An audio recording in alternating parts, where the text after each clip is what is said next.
حرام جادی، دروازے کی دھڑ دھڑ اور کواڑ کھولو کی مسلسل ضدی چیخیں اس کے دماغ میں اس طرح گونجیں جیسے گہرے تاریک کنویں میں ڈول کے گرنے کی طویل کراہتی ہوئی آواز۔ اس کی پرخواب اور نیم رضامند آنکھیں آہستہ آہستہ کھلیں، لیکن دوسرے ہی لمحے میں منہ اندھیرے کے ہلکے ہلکے اجالے میں ملی ہوئی سرمے جیسی سیاہی اس کے پپوٹوں میں پھر بھرنے لگی اور وہ بند ہو گئیں۔ آنکھوں کے پردے بوجھل کمبلوں کی طرح نیچے لٹک گئے اور ڈیلوں کو دبا دبا کر سلانے لگے، لیکن کان آنکھوں کی ہم آہنگی چھوڑ کر بھن بھنا رہے تھے۔ وہ اس سحرخیز حملہ آور کی تازہ یورش کے خلاف اپنے روزن بند کر لینا چاہتے تھے، اور پھر وہ بھی بھن بھنا رہے تھے۔ امید و بیم کی یہ کشمکش، جسے نیند شاید جلد ہی اپنے دھارے میں غرق کر لیتی، زیادہ دیر تک جاری نہ رہی۔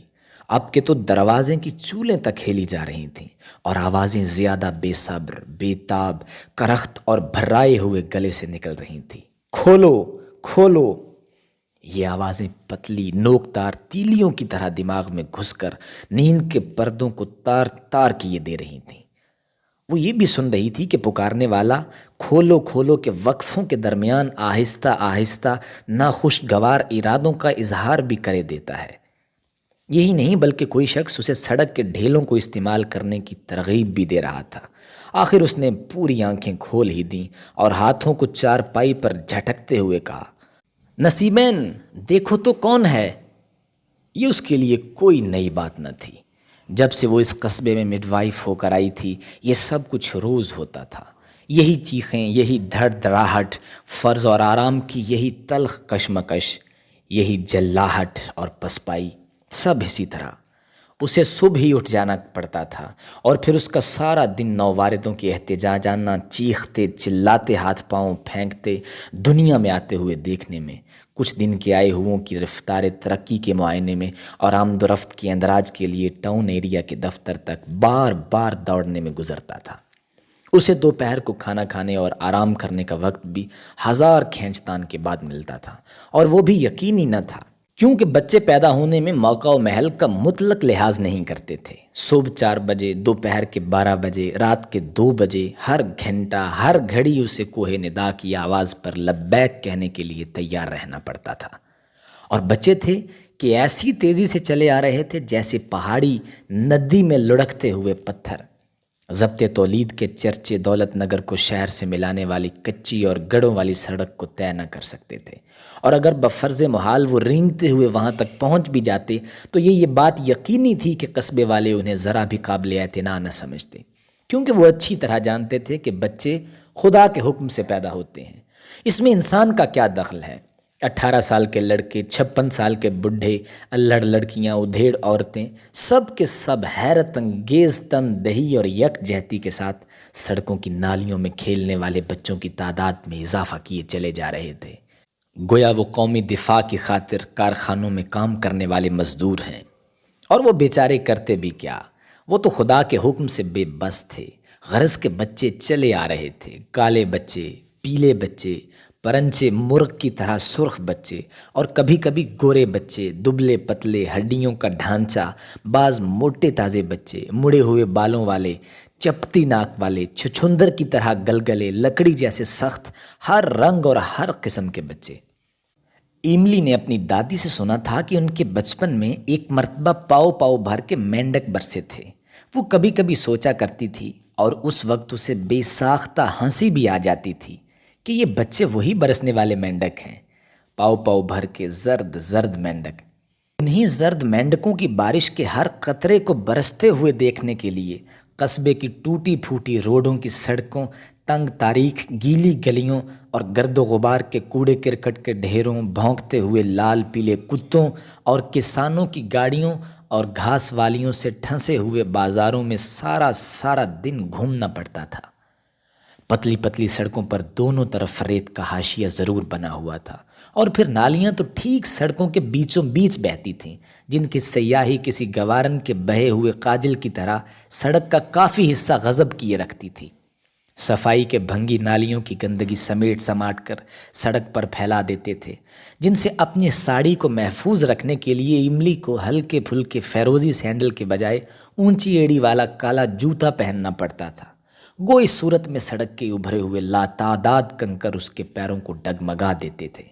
راستے میں گلی ڈنڈا کھیلنے والے لونڈوں کا لاابالیانہ پن اس کے کپڑوں پر ہر دفعہ اپنا نشان چھوڑ جاتا تھا، مگر خیر یہ شکر تھا کہ وہ اپنی آنکھیں اور دانت ہمیشہ سلامت لے آتی تھی، اور یہاں کی گرمی اسے معلوم ہوتا تھا کہ وہ یقیناً پسینوں میں گھل گھل کر ختم ہو جائے گی۔ ان تنگ سڑکوں پر بھی سورج اسی تیزی سے چمکتا تھا کہ اس کے بدن پر چنگاریاں ناچنے لگتی تھیں، اور اس کے نیلے پھولوں والی چھتری محض ایک بوجھ بن جاتی تھی جب وہ اپنی اونچی ایڑیوں پر لڑکھڑاتی سنبھلتی دھوپ میں جلتی بھنتی سڑکوں پر سے گزرتی تو اسے دور دور سے آلے گانے والے آواز، ڈھول کی کھٹ کھٹ اور درختوں کے نیچے تاش کی پارٹیوں کے بلند اور کرخت کہے دوپہر کی نیند حرام کر دینے والی بوجھل مکھیوں کی بن بناہٹ کی طرح بیزار کن اور پر استہزاء معلوم ہوتے تھے، اور وہ 4 مہینے پہلے چھوڑے ہوئے شہر کا خیال کرنے لگتی۔ مگر شہر اس وقت خوابوں کی وہ سرزمین بن جاتا جسے صبح اٹھ کر 1000 کوششوں کے باوجود بھی نہیں دیکھا جا سکتا، اور جس کی لطافت کا یقین دن بھر دل کو بے چین کیے رکھتا تھا۔ اسے کچھ روشنی سی معلوم ہوتی تھی، ایک چمک، ایک کشادگی، ایک پہنائی، کچھ ہریالی اس کے سامنے تیرتی، اور پھر وہ اسی تپتی کنکروں، نالیوں اور ریت والی سڑک پر لڑکھڑاتی سنبھلتی چل رہی ہوتی۔ بجلی کے پنکھے والے کمرے کا تصور تک اس تپش اور سوزش کو کم کرنے میں اس کی مدد نہ کرتا تھا، لیکن ہاں، جب کبھی وہ خوش قسمتی سے رات کو فارغ ہو جاتی اور اسے اپنے بستر پر کچھ دیر جاگنے کا موقع مل جاتا تو اس وقت شہر کی زندگی کی تصویریں سینما کے پردے کی طرح پوری روشنی اور صفائی کے ساتھ اس کی نظروں کے سامنے گزرنے لگتیں، اور وہ جس تصویر کو جتنی دیر چاہتی ٹھہرا لیتی، لیکن جب وہ ان تصویروں سے لطف اٹھانے کے درمیان ان مناظر کو یاد کرتی جن سے اسے ہر وقت دوچار ہونا پڑتا تھا تو اس کی خستگی اور بیزاری آہستہ آہستہ اود کر آتی۔ گھر کی دیواریں ماں رات کی تاریکیوں کی اس پر جھک پڑتیں، دل بھجنے لگتا، سانس گرم اور دشوار ہو جاتا، اور وہ اس کا سر کنگھی کھا کھا کر نیند کی بے ہوشی میں غرق ہو جاتا، اور وہ خواب میں دیکھتی کہ پھر اسی پرانے ہسپتال میں پہنچ گئی ہے، مگر ان در و دیوار سے بجائے رفاقت کے کچھ بیگانگی سی ٹپکتی ہے، اور خود اس کے اعضاء منجمد اور ناقابل حرکت ہو گئے ہیں، اور کوئی نامعلوم سا خوف اس کے دل پر مسلط ہے، اور دراصل اس کے لیے ان زندگیوں کا تقابل ہونا بھی چاہیے تھا، ایسے ہی تاثرات پیدا کرنے والا۔ مانا کہ شہر میں ابھی ایسی ہی سلی ہوئی گلیاں، ٹوٹی پھوٹی سڑکیں، گرد و غبار، شریر لڑکے موجود تھے، اور وہ ان کے وجود سے بے خبر نہ تھی، لیکن وہ تو ہوا کی چڑیوں کی طرح ان سب سے بے پرواہ اور مطمئن تانگے کے گدوں پر جھولتی ہوئی ان اطراف سے کبھی 10ویں 15ویں نکل جایا کرتی تھی۔ اس کی دنیا تو ان علاقوں سے دور ضلع کے صدر اسپتال میں تھی، کتنی کھلی ہوئی جگہ تھی، اور وہاں کی ہوا کا لطف تو ساری عمر نہ بھول سکے گا۔ اسپتال کے سامنے تارکول کی چوڑی سڑک تھی جس پر دن میں 2 مرتبہ جھاڑو دی جاتی تھی، اور جو ہمیشہ شیشے کی طرح چمکا کرتی تھی۔ جب وہ شام کو اپنی سہیلی ڈینا کے ساتھ اس پر ٹہلنے کے لیے نکلتی تو وہ دور دور تک پھیلے ہوئے کھیتوں، میدانوں سے آنے والی ٹھنڈی ہوا کے جھونکے چہرے اور آنکھوں پر لگ لگ کر دماغ کو ہلکا کر دیتے تھے۔ اس کی ساڑی پھرپھرانے لگتی، ماتھے پر بالوں کی ایک لڑی تیرتی، اور اس کی رفتار سبک اور تیز ہو جاتی۔ ایسے وقت باتیں کرنا کتنا خوشگوار اور پر لطف ہوتا تھا۔ گرد و غبار کا یہاں نام بھی نہ تھا۔ مئی جون کے جکڑ بھی اسپتال کی سفید اور شیشوں والی عمارتوں میں سنسناتے ہوئے شہر کی طرف گزر جاتے، اور بجلی کے پنکھے سے سرد رہنے والے کمرے میں دوپہر کی سختی اور اداسی اپنا سایہ تک نہ ڈال سکتی تھی۔ جب وہ پروقار انداز سے ساڑی کا پلہ سنبھالتے گزرتی تو اسپتال کے نوکر چاکر چاروں طرف اسے میم صاحب کہہ کر سلام کرنے لگتے تھے۔ گو یہاں بھی اسے سب لوگ میم صاحب ہی کہتے تھے۔ سڑکوں پر جھاڑو دینے والے بھنگی اسے آتے دیکھ کر تھم جاتے، بلکہ قصبے کے ذمہ دار تک اسے آپ سے مخاطب ہوتے تھے، مگر پھر بھی یہاں وہ بات کہاں حاصل تھی، وہ روب، وہ دبدبا، وہ مالکانہ احساس۔ وہاں تو اس کی شخصیت اسپتال کا ایک جزو لا ینفک تھی، اس سفید سرد اور متین عمارت اور اس کے غیر مرئی اور اٹل قانونوں اور اصولوں کا ایک زندہ مجسمہ۔ اسپتال کے نشتر کے سامنے آنے کے بعد کوئی شخص احتجاجانہ حرکت نہیں کر سکتا تھا۔ اسی طرح اس کی حدود میں داخل ہونے والی ہر چیز کو اس کی مرضی کا پابند ہونا پڑتا تھا۔ جب اس کا مریضوں کے معائنے کا وقت آتا تھا تو وارڈ میں پہلے سے تیاریاں ہونے لگتی تھیں۔ وہ 2 روپے روزانہ کرایہ دینے والوں تک کو جھڑک دیتی تھی، کیونکہ اسے اپنے صاف کمروں میں پان کی پیک تک دیکھنا گوارا نہ تھا۔ وہ بڑی بڑی نازک مزاجوں کو ذرا سی بے احتیاطی اور ہدایت کی خلاف ورزی پر بے طرح ڈانٹتی اور ہمیشہ سب سے تم کہہ کر بولتی تھی۔ مگر یہاں کی عورتیں تو بہت ہی منہ پھٹ تھیں۔ وہ اس سے ہراساں اور خوف زدہ تو ضرور تھیں، مگر اسے دو بدو جواب دینے سے نہ چوکتی۔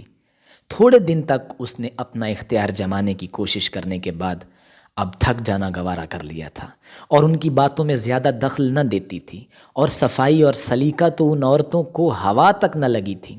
زچے کو گرمی میں بھی فوراً ایک کمرے میں بند کر دیا جاتا، جس میں جاڑوں کے لحاف بچھانے، چاول اور دوسری جنسوں کے مٹکے، ٹوٹی ہوئی چارپائیاں، برتن، کوئلوں کا گھڑا، سوت اور روہڑ کی گٹھڑیاں سب علم غلم بھرے رہتے تھے، اور ایک انگیٹھی پر گھٹی چڑھا دی جاتی تھی۔ بعض جگہ تو جلدی جلدی کمرے میں گوبری ہونے لگتی تھی، جو پیروں سے اکھڑ اکھڑ کر فرش کو چلنے کے قابل نہ رہنے دیتی تھی، اور جس کی سیلن انگیٹھی کی گرمی سے مل کر سانس لینا دشوار کر دیتی تھی۔ گھر کی سب عورتیں، اور وہ کم سے کم 4 ہوتی تھیں، اپنے بدبودار کپڑوں سمیت کمرے میں گھس آتیں اور گھبراہٹ میں سارا سامان ایسے الٹ پلٹ کر دیتیں کہ ذرا سی قطر تک نہ ملتی تھی۔ اندر کی کھسر پھسر، کھرڑ برڑ، کراہوں، یا اللہ، اور عورتوں کے بار بار کواڑ کھول کر اندر باہر آنے جانے سے گھر کے بچے جاگ جاتے اور اپنے آپ کو اماں کے قریب نہ پا کر چنچنانا شروع کر دیتے تھے، اور ان کی بڑی بہنیں چمکار کر تھپک کر انہیں سلانے کی کوشش کرتی تھیں۔ ارے چپ، دیکھ بھیا آیا ہے، صبح کو دیکھنا منا سا بھیا۔ مگر صبح کو منا بھیا دیکھنے کی کوئی تسکین انہیں امید نہ دلا سکتی، اور ان کی روں دھاڑوں کی شکل میں بلند ہو کر کمرے کے خلفشار میں اور اضافہ کر دیتی۔ یہ تو خیر جو کچھ تھا سو تھا۔ کثیف بستروں، لیپ چڑھے ہوئے تکیوں، پسینے سے سڑے ہوئے کپڑوں اور مدت سے نہ دھلے ہوئے بالوں کی بدبو سے جسے گرمی اور بھی دوآتشا کر دیتی تھی، اس کا جی الٹنے لگتا تھا، اور وہ تمام رات ہر چیز سے دامن بچاتی ہوئی کھڑی پھرتی تھی۔ اس کمرے میں 1 گھنٹہ گزارنا گویا جہنم کے عذابوں کے لیے تیاری کرنا تھا۔ یہ مانا کہ خود اسے کچھ نہیں کرنا پڑتا تھا، کیونکہ قصبے کی عورتیں اپنے آپ کو نئے انگریزی تجربوں کے لیے پیش کرنے اور اپنے آپ کو ایک اجنبی اور عیسائی مڈ وائف کے جو اندیکھے اور مشتبہ آلات سے مسئلہ تھی ہاتھوں میں دے دینے کے لیے قطعاً تیار نہ تھیں۔ انہیں تو قصبے کی پرانی دائی اور پھوٹے ہوئے گھڑے کی ٹھیکریوں پر ہی اعتقاد تھا، تاہم ان کے مردوں نے ٹاؤن ایریا سے ڈرا کر انہیں اس پر راضی کر لیا تھا کہ وہ نئی عیسائی مڈ وائف کی کمرے میں موجودگی برداشت کر لیں۔ اس طرح عملی حیثیت سے تو اس کا کام بالکل کم ہو گیا تھا، لیکن آخر ذمہ داری تو اسی ہی کی تھی، اور وہی ٹاؤن ایریا کی کمیٹی کے سامنے ہر بھلائی اور برائی کے لیے جواب دہ تھی، اور اس ذمہ داری سے عہد برآ ہونا ہواؤں سے لڑنا تھا۔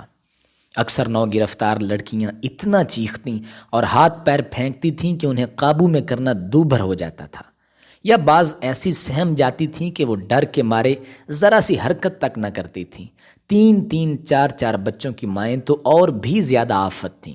وہ اپنے تجربے کے سامنے ساڑی پہن کر باہر گھومنے والی عیسائی عورت کی انوکھی ہدایتوں کو کوئی وقت نہ دینے پر تیار تھیں۔ وہ اپنی آہوں کے درمیان بھی رک کر دائی کو مشورہ دینے لگتی تھیں، اور ایملی کو دانتوں سے ہونٹ چبا کر خاموش رہ جانا پڑتا تھا، اور دائی تو بھلا اس کی کہاں سننے والی تھی۔ اسے اپنی برتری اور مڈ وائف کی نااہلیت کا یقین تو خیر تھا ہی، مگر اس کی موجودگی میں اپنی آمدنی پر اثر پڑتے دیکھ کر اس نے ایملی کی ہر بات کی تردید کرنا اپنا فرض بنا لیا تھا۔ گو ایملی نے اس کے طنزیہ جملوں کو پی جانے کی عادت ڈال لی تھی، لیکن اس کا دل کوئی پتھر کا تھوڑی تھا۔ دائی کے طرز عمل کو دیکھ کر دوسری عورتیں بھی دلیر ہو گئی تھیں۔ اس کی طرف توجہ کیے بغیر وہ پلنگ کو گھیر لیتی تھیں اور وہ سب سے پیچھے چھوڑ دی جاتی تھی، اور اب اس کے لیے سوائے اس کے کیا رہ جاتا کہ وہ جھنجلا کر پیر پٹکے اور انہیں پکار کر اپنی طرف متوجہ کرنے کی کوشش کرے۔ ان سب آزمائشوں سے گزر جانے کے بعد اسے ہر بار اندراج کے لیے ٹاؤن ایریا کے دفتر جانا پڑتا تھا۔ اسے دیکھ کر بخشی جی کی آنکھیں چمکنے لگتیں اور ان کے پان سے سنے ہوئے کالے دانت نیم تمسخرانہ انداز میں ان کی چھوٹی داڑھی اور بڑی بڑی مونچھوں سے باہر نکل آتے، اور وہ اس کی طرف کرسی کھسکاتے ہوئے کہتے، کہو میم صاحب، لڑکا ہوا کہ لڑکی؟ مونچھوں کے ان گھنے سخت کالے بادلوں کی قربت اسے ہراساں کر دیتی، اور اسے ایسا معلوم ہونے لگتا جیسے ان بادلوں میں یکا یک بجلی کی لہر دوڑ جائے گی اور وہ سیدھے ہو کر اس کے چہرے سے آ ملیں گے۔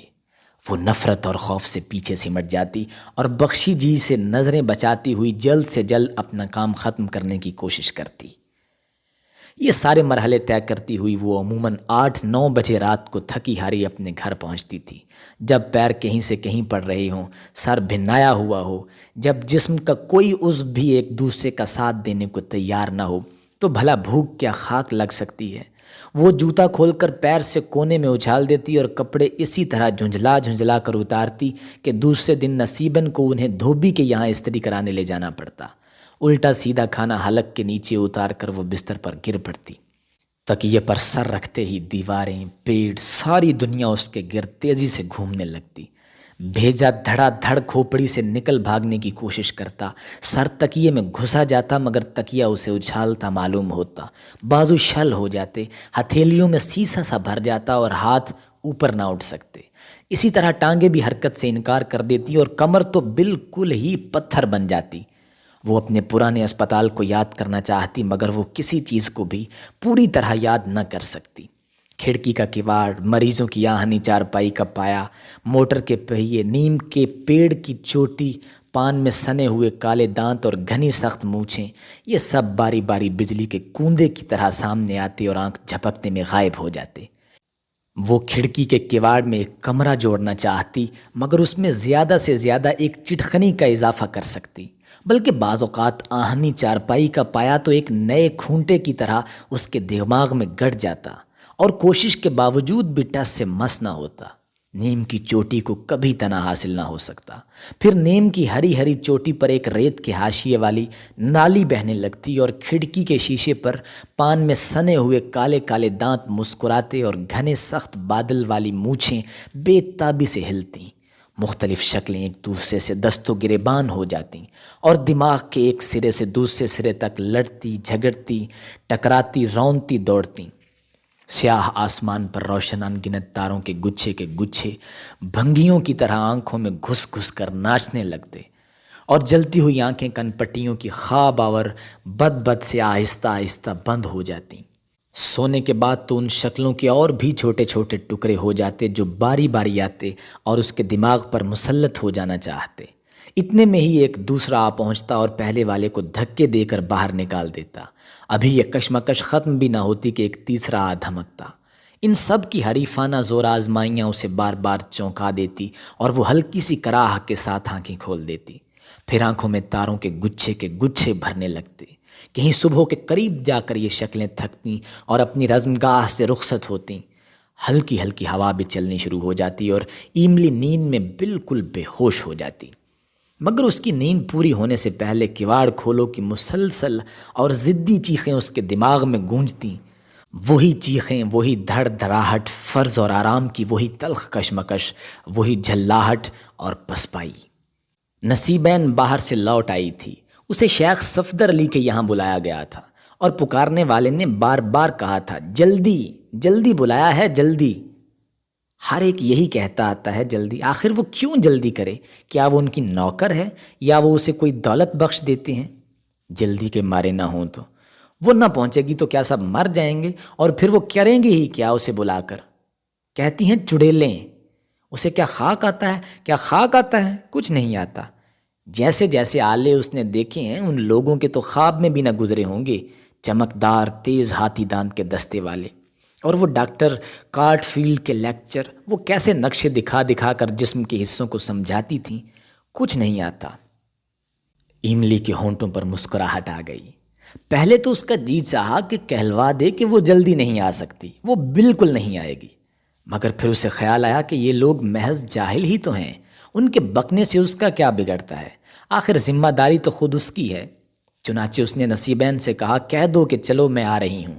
مطمئن ہو کر اس نے کروٹ لی، سر کو تکیے پر ڈھیلا چھوڑ دیا، آنکھیں بند کر لیں، ایک بازو بستر کی ٹھنڈی چادر پر پھیلا دیا اور ہاتھ چہرے پر رکھ لیا۔ اس نے چاہا کہ دماغ کو بالکل خالی کر لے اور ساکت ہو جائے، مگر اس کے دل کی کھٹ کھٹ کھٹ کھٹ کانوں میں بج رہی تھی اور تھوڑی تھوڑی دیر بعد یکا یک ایک پتھر سا دماغ میں آ کر لگتا تھا، جلدی، جس سے اس کے ماتھے اور کن پٹیوں کی نسیں تن جاتی تھیں اور ٹوٹتی ہوئی معلوم ہونے لگتی تھیں۔ اسے جلدی جانا تھا، جلدی، اور اس بات کے تو وہ ٹاؤن ایریا کمیٹی سے 30 روپے ماہوار پاتی تھی۔ جلدی جانا تھا، لیکن آخر وہ فرض پر صحت کو قربان تو نہیں کر سکتی تھی۔ کل رات ہی اسے بہت دیر ہو گئی، وہ انسان ہی تو ہے نہ کہ مشین۔ اب وہ محسوس کر رہی تھی کہ اس کے سر میں درد ہو رہا ہے، کمر بیٹھی جا رہی ہے، کندھے اور ٹانگیں بے جان ہو گئے ہیں۔ ایسی حالت میں اتنی جلدی اٹھ جانا بہت مضر ہوگا، خصوصاً اس قصبے جیسی آب و ہوا میں جہاں اس کی صحت روز بروز گرتی جا رہی ہے۔ ابھی آخر مہینے میں اسے 4 دن بخار آ چکا تھا، اور پھر وہاں جا کر بنا ہی کیا لے گی؟ ان لوگوں کو ایسی کیا خاص ضرورت ہے اس کی؟ تھوڑا سا اور سو لینا ہی بہتر ہوگا۔ وہ سو جاتی، مگر انگلیوں کے بیچ میں ہو کر صبح کی روشنی آ رہی تھی اور اس کی آنکھوں کو بند نہ ہونے دیتی تھی۔ اس نے ہاتھ آنکھوں پر سے کھسکا لیا اور آنکھیں خوب بھینچ کر بند کر لیں۔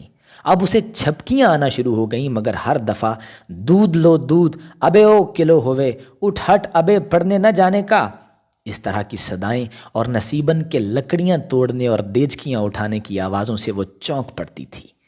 سونے کی کوشش کرتے کرتے اس کی آنکھوں میں پانی بھر آیا، سر میں درد ہونے لگا اور ماتھا جلنے لگا۔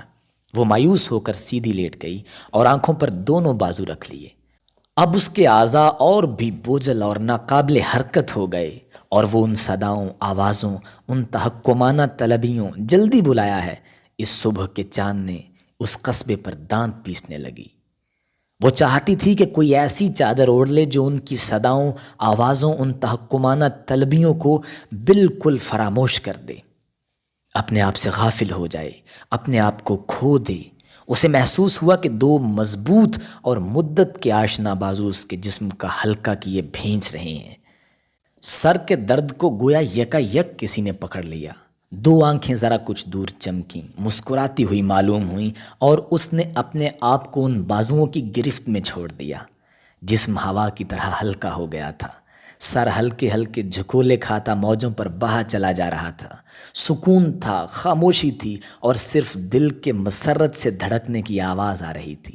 2 بازو اس کے جسم کو بھینچ رہے تھے، 2 مضبوط اور مدت کے آشنا بازو۔ اس نے ڈرتے ڈرتے آنکھیں کھولی۔ صبح کے چاند میں چمک آ گئی تھی۔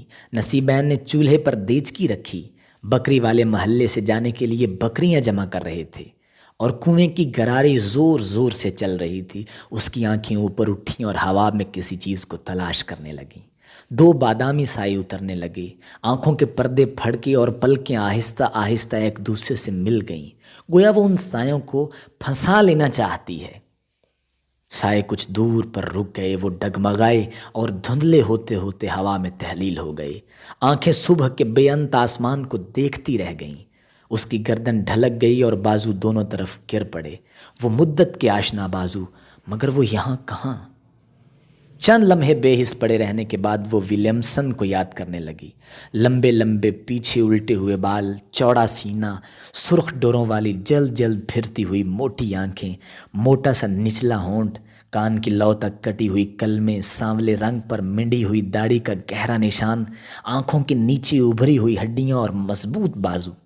دن میں کتنی کتنی مرتبہ اس کے بازو سے بھینچتے تھے، اور ان کے درمیان وہ بالکل بے حس ہو جاتی تھی، اور بعض دفعہ تو وہ جھنجھلا پڑتی تھی، مگر اس کے جواب میں اس کا پیار اور بڑھ جاتا، اور اس کے دونوں گالوں پر وہ گرم گرم اور نرم آلود بوسے، اور دن میں کئی کئی مرتبہ اس کے منہ سے شراب کی تیز بدبو ضرور آتی تھی۔ وہ کیسے جوش سے اسے بازوؤں میں اٹھا لیتا تھا، اور پاگلوں کی طرح اس کے چہرے، ہاتھوں، گردن، سینے سب پر بوسے دے ڈالتا، اور پھر قہقہے مار کر ہنستا، میری جان، ایملی ڈیئر، پیاری، اور وہ اس کی کیسی نگہداشت کرتا تھا، اور وہ اسے اپنے بازوؤں میں پوچھتا، اس مہینے کیسی ساڑی لاؤں گی میری جان؟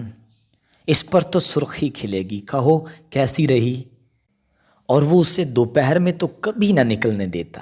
اگر اسے ایسے وقت میں اسپتال سے بلایا جاتا تو وہ کہلوا دیتا کہ مسز ولیمسن سو رہی ہیں۔ وہ اس کے اٹھنے سے پہلے چائے تیار کرا کر اپنے آپ اس کے قریب میز پر لا رکھتا تھا، اور وہ اسے کتنے پیار سے بھیجتا تھا، مگر وہ یہاں کہاں۔ اگر وہ یہاں ہوتا تو وہ اتنے سویرے اسے کہیں نہیں جانے دیتا۔ وہ یہاں ہوتا تو وہ خود کہیں نہ جاتی۔ وہ تو ایسے کواڑ پیٹ پیٹ کر جگانے والے کا سر توڑ دیتا۔ لیکن وہ یہاں ہوتا، وہ اس کے پاس ہوتا تو وہ خود یہاں کیوں ہوتی؟ لیکن کچھ دوسری شکلیں ابھریں۔ اچھا ہی کیا کہ اس کے پاس نہیں ہے۔ اس کے بال الجھے ہوئے اور پریشان تھے، اور وہ اس طرح دانتوں سے ہونٹ چبا رہا تھا گویا ان کا کیما کر کے رکھ دے گا، اور اس نے اس سے کیسے بے رحمی سے بیت سے پیٹا تھا، اور لے گی بڑی بن کے آئی ہے وہاں سے وہ۔ اگر میم صاحب شور سن کر نہ آ جاتی تو نہ معلوم وہ ابھی اور کتنا مارتا۔ ایملی اپنے بازوؤں پر نشان ڈھونڈنے لگی۔ ایسے ظالم سے تو چھٹکارا ہی اچھا۔ کیسی خونی آنکھیں تھیں، اور آخر میں وہ شراب کتنی پینے لگا تھا۔ مگر وہ ہوتا تو اسے سویرے کہیں نہ جانے دیتا۔ مانا کہ وہ روزہ کے ساتھ رات کو بڑی دیر تک ٹہلتا رہتا تھا، لیکن ظاہراً تو اس کے ساتھ اس کا برتاؤ ویسا ہی رہا تھا۔ اگر وہ خود اتنا نہ بگڑتی اور اسے ہر وقت اٹھتے بیٹھتے تانے نہ دیتی تو شاید بات یہاں تک نہ پہنچتی۔ وہ اسے کتنے پیار سے بھیجتا تھا، لیکن وہ کیسے برداشت کر سکتی تھی کہ وہ روزہ کے ساتھ پھرا کرے؟ روزہ کالا تواسی، منہ پر ہڈیاں نکلی ہوئیں، سوکھی جیسے لکڑی ہو، اور فراق پہننے کا بڑا شوق تھا۔ آپ کو بڑی میم صاحب بنتی تھی۔ 4 حرف انگریزی کے کیا آ گئے تھے تو زمین پر قدم نہ رکھتی تھی مارے شیخی کے۔ نہ معلوم ایسی کیا چیز لگی ہوئی تھی اس میں جو وہ اس پر لٹو ہو گیا تھا۔ اس نے خام خواہ کی فکر کی، وہ خود اسے تھک کر چھوڑ دیتا۔ وہ اسے تھوڑے دنوں یوں ہی چلنے دیتی تو کیا تھا، مگر اس نے کیسی بے رحمی سے اسے مارا تھا۔ ہاں، ایک دفعہ مار ہی لیا تھا تو کیا ہو گیا؟ وہ خود بھی تو شرمندہ ہوا تھا اور اس کے سامنے نہ آیا تھا۔ اگر ڈینا اسے اتنا نہ بہکاتی تو شاید وہ طلاق بھی نہ لیتی۔ بس اپنا ذرا سا مزہ لینے کے لیے وہ اسے اکساتی رہی۔ یہ اچھی دوستی ہے۔ اب وہ ڈینا سے نہیں بولے گی۔ اگر وہ ملے گی تو وہ منہ پھیر کر دوسری طرف چلی جائے گی، اور جو ڈینا خود اس سے بولتی تھی وہ صاف کہہ دے گی کہ وہ دھوکہ دینے والوں سے نہیں بولتی۔ اور اگر ڈینا بگڑ جائے گی تو بگڑا کرے۔ اب تو وہ شہر کے ہسپتال سے چلی آئی ہے، اب کوئی روز کا کام کاج تو ہے نہیں کہ بولنا ہی پڑے۔ وہ اسی طرح ڈینا کی مکاری پر پیچ و تاب کھاتی رہی۔ اگر نصیبین اسے نہ پکارتی، اجی میم صاحب اٹھو سورج نکل آیا، وہ ہڑبڑا کر اٹھ بیٹھی اور چاروں طرف دیکھا۔ اب تو واقعی اسے چلنا چاہیے، مگر پھر بھی پلنگ سے نیچے اترنے سے پہلے اس نے کئی مرتبہ انگڑائیاں لیں اور تکیے پر سر رگڑا۔ وہ منہ دھو کر چائے کے انتظار میں پھر بستر پر آ بیٹھی۔ نصیباً لکڑیوں کو چولہے میں ٹھیک کرتی ہوئی بولی، وہ مناسین کہہ رہی تھی کہ تمہاری میم صاحب تو عید کا چاند ہو گئیں، کبھی آ کے بھی نہیں جھانکتی۔ اجی ہو آؤ ان کی طرف میم صاحب کسی دن، بڑا یاد کرے ہیں تمہیں۔ ہو ہی نہ آئے ان کی طرف، کیا کرے وہ جا کر وہاں؟ میلے کچالے پلنگوں پر بیٹھنا پڑتا ہے، ٹوٹے ٹالے، یہاں کی عورتوں سے وہ کیا باتیں کرے؟ بس انہیں تو یہ قصے سنائے جاؤ کہ اس کے بچہ مرا ہوا، اس کو اتنی تکلیف ہوئی، اس کو ایسی بیماری تھی۔ وہ کہاں تک ایسے قصے لائے اور انہیں سناتی جائے، اور کوئی بات تو جیسے آتی ہی نہیں انہیں۔ اور پھر یہ لوگ کتنی بدتمیز ہیں، سڑے ہوئے کپڑے لے کر سر پر چڑھی جاتی ہیں۔ اسے ان لوگوں کے ہاتھ کا پان کھاتے ہوئے کتنی گھن آتی ہے ان سے، مگر مجبوراً کھانا ہی پڑتا ہے۔ جب وہ اس سے باتیں کرتی ہیں تو ہلکے ہلکے مسکراتی جاتی ہیں جیسے اس کا مذاق اڑا رہی ہوں، اور کنکھیوں سے ایک دوسرے کی طرف اور سارے گھر کو دیکھتی جاتی ہیں گویا وہ چور ہے اور ان کی آنکھ بچتے ہی کوئی چیز اڑا لے گی۔ یہ سب عورتیں اس سے جھجکتی کیوں ہیں؟ کس لیے جھجکتی ہیں؟ کیا وہ ان کی طرح عورت نہیں ہے، یا وہ کوئی اور ہوا ہے؟ عجیب بیوقوف ہیں یہ عورتیں بھی۔ اور ہاں، جب ان کے ہاں وہ جاتی ہے تو ان کے اشارے سے جوان لڑکیاں جلدی جلدی بھاگ کر کمرے میں چھپ جاتی ہیں۔ وہ اندر سے جھانک جھانک کر اسے دیکھتی ہیں، اور اگر کہیں اس کی نظر پڑ جائے تو فوراً ہٹ جاتی ہیں، اور اندر سے ہنسنے کی آواز آتی ہے۔ اور اگر انہیں اس کے سامنے آنا ہی پڑ جائے تو وہ بدن چراتی ہوئی اوپر سے نیچے تک دوپٹہ تانے ہوئے آتی ہیں، جیسے اس کی نظر ان میں سے کچھ چھٹا لے گی یا اس کی نگہ پر چڑھ جانے سے ان میں کوئی گندگی لگ جائے گی۔ ان کی یہ حرکت بالکل ناپسند ہے۔ کیا انہیں اس پر اعتماد نہیں؟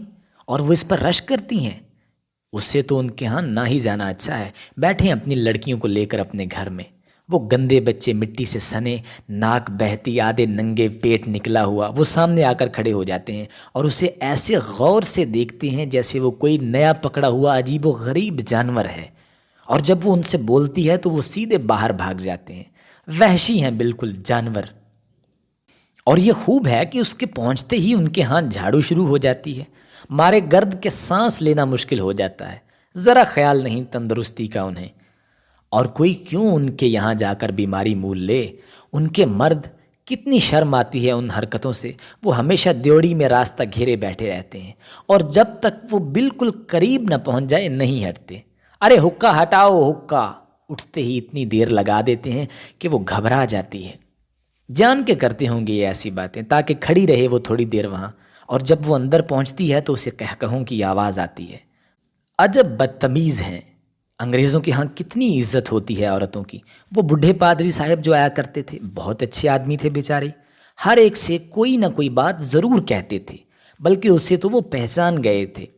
سب مل کر جایا کرتے تھے اتوار کو گرجا، وہ خود، ڈینا، کٹی، میری، شیلا اور ہاں مرسی، مسز جینز کا کتنا مذاق اڑاتے تھے سب مل کر۔ سب سے پیچھے چلتی تھیں چھتری ہاتھ میں لیے ہانپتی ہوئی، اور ان میں تھا ہی کیا، ہڈیوں کا ڈھانچہ تھیں بس۔ اور گرجے سے لوٹتے ہوئے اور بھی مزہ آتا تھا، سب چلتے تھے آپس میں ہنستے مذاق کرتے۔ افواہ، شیلا کس قدر ہنسوڑ تھیں، کیسے کیسے منہ بناتی تھیں، جب ہنسنے پر آتیں تو رکنے کا نام تک نہ لیتی تھیں۔ مگر یہاں وہ سب باتیں کہاں، اب تو جیسے وہ آدمیوں میں رہتی ہی نہیں۔ اور واقعی کیا آدمی ہیں یہاں والے، اول تو اسے اتنی فرصت ہی کہاں ملتی ہے، ہر وقت پاؤں میں چکر رہتا ہے، اور پھر ایسوں سے کوئی کیا ملے، جیسے جانور، نہ کوئی بات کرنے کو، نہ کوئی ذرا ہنسنے بولنے کو، بس آؤ اور پڑ رہو۔ لے دے کے رہ گئی نصیباً، تو اسے اس کے سوا کوئی بات ہی نہیں آتی کہ اس کا بیٹا بھاگ گیا، اس کے میاں سے اس کی لڑائی ہو گئی، اس کے یہاں بارات بڑی دھوم دھام سے آئی۔ اسے کیا ان سب باتوں سے، ہوا کرے اس سے مطلب، یا بہت ہوا تو خام خواہ ڈراتی رہے گی چوروں کے قصے سنا سنا کر۔ ایک دفعہ اس نے سنایا تھا کہ ایک دوسرے قصبے کی مڈ وائف کو کچھ لوگ بہکا کر لے گئے تھے اور اس کے ساتھ کیسا سلوک کیا تھا۔ بکتی ہے، بھلا کہیں یوں بھی ہوا ہے؟ اگر کہیں اس کے ساتھ، مگر نہیں، بیکار کا ڈر ہے، جو یوں ہوا کرے تو لوگ گھر سے نکلنا چھوڑ دیں، بھلا دنیا کے کام کیسے چلے؟ پاگل ہے بڑھیا، کسی نے بہکا دیا ہے اس کو۔ مگر ایسی جگہ کا کیا اعتبار، نہ معلوم کیا ہو کیا نہ ہو، کوئی ساتھ بھی تو نہیں۔ اگر وہ مڈ وائف نہ بنتی تو اچھا تھا، اور وہ تو خود ٹیچر بننا چاہتی تھی، بلکہ پاپا بھی یہی چاہتے تھے، مگر ماما ہی کسی طرح راضی نہ ہوئیں۔ کتنے دن ہو گئے پاپا کو مرے ہوئے، 12 سال، کتنا زمانہ گزر گیا، اور معلوم ہوتا ہے جیسے کل کی بات ہو۔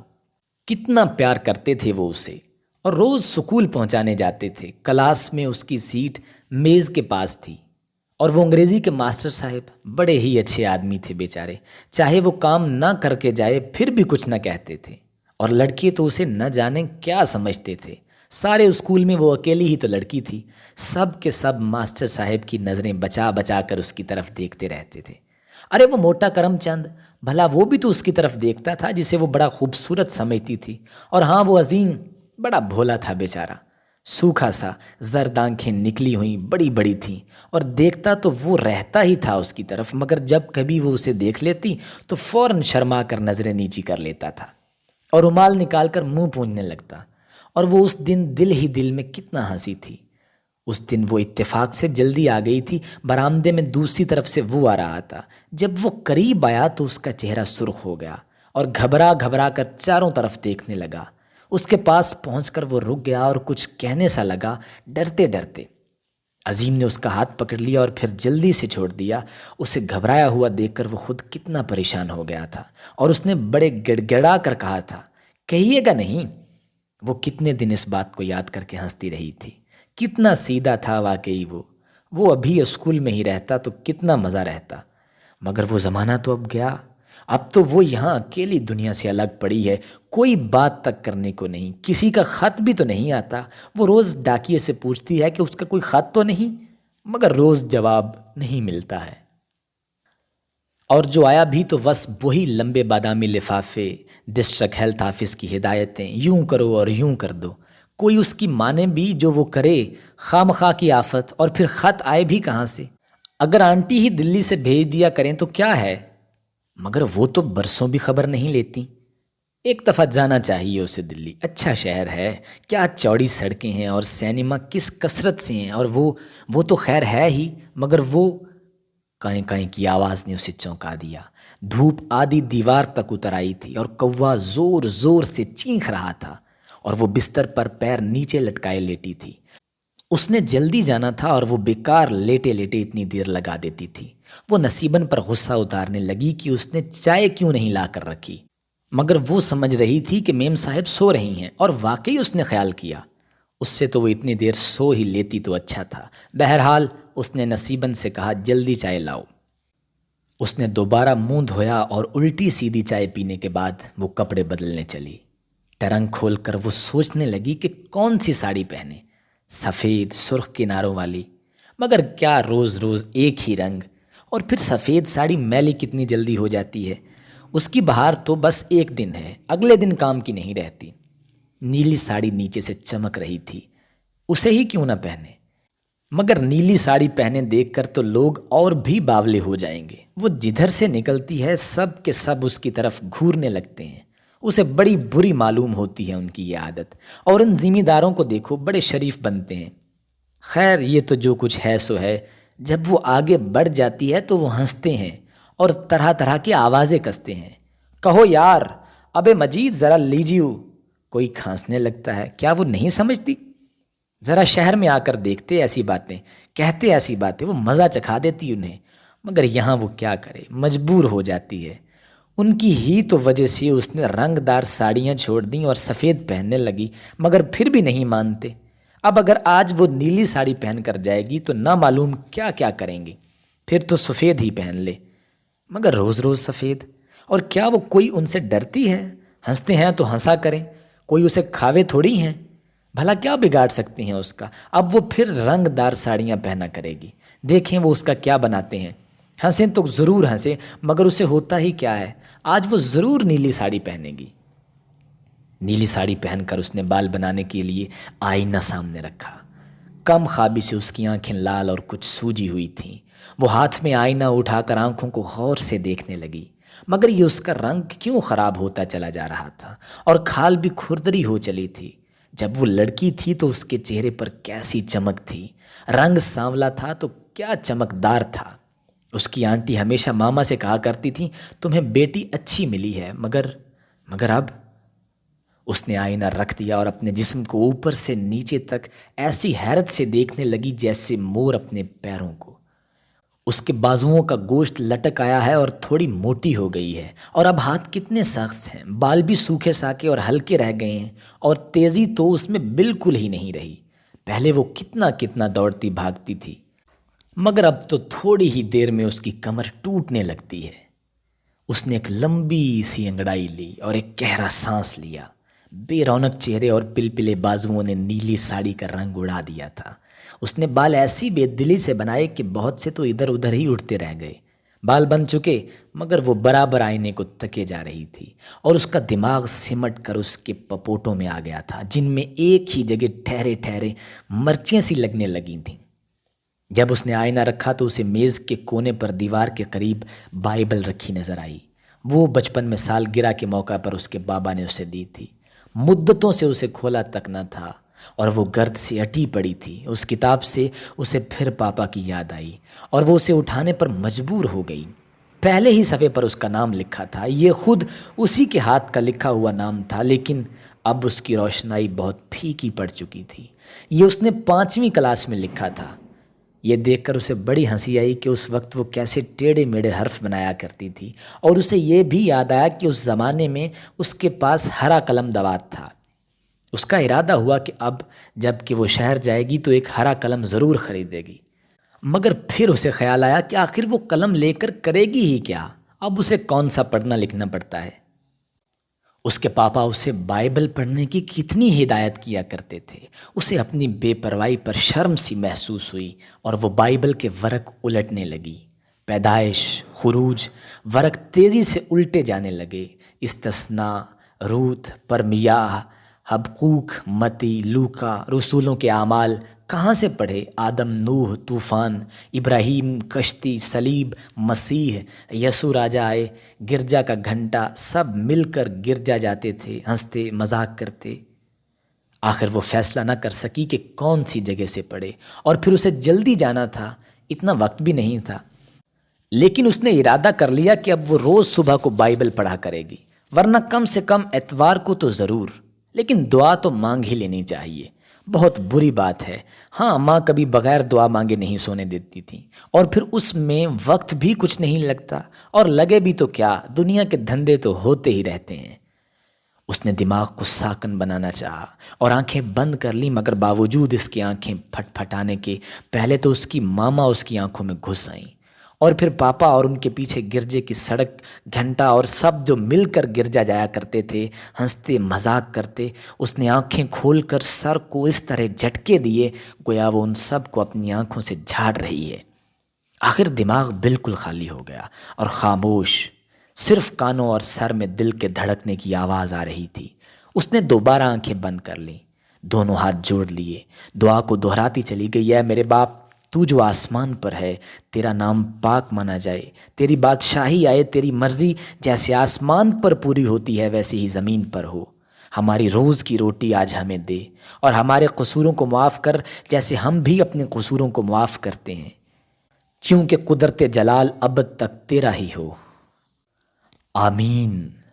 آنکھیں کھولنے پر اس نے کچھ اطمینان سا محسوس کیا اور مسکرانے کی کوشش کرنے لگی۔ اس نے پھر آئینے میں جھانکا اور چاہا کہ کسی خاص چیز کے لیے دعا مانگے، لیکن کیا چیز؟ کوئی اس کا تبادلہ شہر کو ہو جائے، مگر وہاں اسے ولیمسن کا سامنا کرنا پڑے گا، اسے تو یہ قصبہ ہی بہتر ہے، پھر اور کیا؟ وہ ایک کہانی تھی، وہ ایک پری نے ایک آدمی سے 3 خواہشیں پوری کرنے کا وعدہ کیا تھا، پھر آخر کیا؟ اس نے بہت بازو ملے مگر کوئی بات یاد نہ آئی۔ اسے دیر ہو رہی تھی، اس لیے اس نے اپنی دعائیں اور خواہشیں چھوڑ دیں اور چھتری اٹھا کر چل پڑی۔ سڑک پر پہنچ کر اس پر ایک محض جلدی پہنچنے کا خیال غالب تھا۔ صبح کی اس تمام کاہلی اور سستی کے بعد اسے اعضاء کو حرکت دینے میں فرحت محسوس ہو رہی تھی۔ سورج کی ہلکی سی گرمی اور چلنے سے اس کے خون کی حرکت تیز ہو گئی تھی، اور وہ سڑک کی نالی، ریت، کنکروں سب سے بے پرواہ اپنا راستہ طے کرنے میں لگی ہوئی تھی۔ اگر اسے کبھی اپنی رفتار کچھ سست معلوم ہوتی تو وہ اور قدم بڑھانے کی کوشش کرتی۔ سڑک پر کھیلنے والے لڑکی ابھی تک نہ نکلے تھے، اس لیے اسے اپنی ناک کی حفاظت کی بھی ضرورت نہ تھی۔ جب وہ دیواروں کے سائے میں سے گزرتی تھی تو اس کے پیر اور بھی تیز اٹھنے لگتے تھے۔ وہ جلد ہی بازار میں پہنچ گئی۔ شیخ صفدر علی کا مکان اب تھوڑی ہی دور رہ گیا تھا، اور اسے اطمینان سا ہو گیا تھا کہ اسے زیادہ دیر نہیں ہوئی۔ وہ چلی جا رہی تھی کہ یکا یک اس کی نظر ایک دکان پر پڑی، اور وہ اپنے سامنے والے کو آنکھ سے اشارہ کر رہا تھا اور مسکرا رہا تھا۔ کیا یہ اسے دیکھ کر رہا تھا؟ ممکن ہے وہ پہلے سے کسی بات پر ہنس رہی ہوں، اور اسے بھی تو دیر ہو گئی تھی۔ وہ آگے بڑھ ہی رہی تھی کہ آواز آئی، آج تو آسمان نیلا ہے بھائی، بڑے دن ہوئے ہیں ہوا میں آج ایسا۔ اس نے چاہا کہ چھتری رسید کرے اس بدتمیز کے، چاہے کچھ ہو آج وہ کھڑی ہو جائے اور صاف صاف کہہ دے کہ وہ ان لوگوں کی باتیں اچھی طرح سمجھتی ہے، اور وہ اب زیادہ برداشت نہیں کر سکتی ان کو۔ آخر کہاں تک؟ پیر من کے بھارے ہو گئے تھے اور ٹانگیں تھرا رہی تھیں، جن سے وہ کئی دفعہ چلتے چلتے ڈگمگا گئی، مگر ان آنکھوں نے جو اب ہر طرف سے اس کی طرف دیکھ رہی تھیں اسے رکنے نہ دیا۔ وہ اپنی ساڑی میں کچھ سکڑ سی گئی۔ اس نے پلہ اچھی طرح سینے پر کھینچ لیا اور سر جھکا کر قدموں کو سڑک پر اسے اکھاڑنے لگی۔ جب وہ شیخ صفدر علی کے مکان پر پہنچی تو وہ دیوڑی میں کچھ لوگوں کے سامنے بیٹھے حقہ پی رہے تھے۔ اسے دیکھتے ہی وہ کھڑے ہو گئے اور اسے ایسے شکایت آمیز لہجے میں بولے کہ اس نے جیسے کوئی بہت ہی نایاب موقع ہاتھ سے نکل جانے دیا تھا، جس پر شیخ جی کو اس سے ہمدردی تھی۔ بولے، آہ میم صاحب، بڑی ہی دیر کر دی تم نے تو۔ جی ہاں، ذرا دیر ہو گئی، کہتی ہوئی وہ زنانے کی طرف بڑھی۔ جب وہ دروازے پر پہنچی تو اس نے دیکھا کہ قصبے کی پرانی دائی بائیں ہاتھ پر کپڑا اٹھائے ہوئے اور دائیں ہاتھ میں لوٹا ہلاتی صحن سے گزر رہی تھی، یہ کہتی ہوئی، ذرا دیکھو ابھی تک نہ نکلی گھروے سے حرام جادی۔ ادبی دنیا، سال نامہ 1941۔ اور 21 اکتوبر 1940 افسانہ حرام جادی، افسانہ نگار حسن عسکری صاحب اور مجموعہ جزیرے۔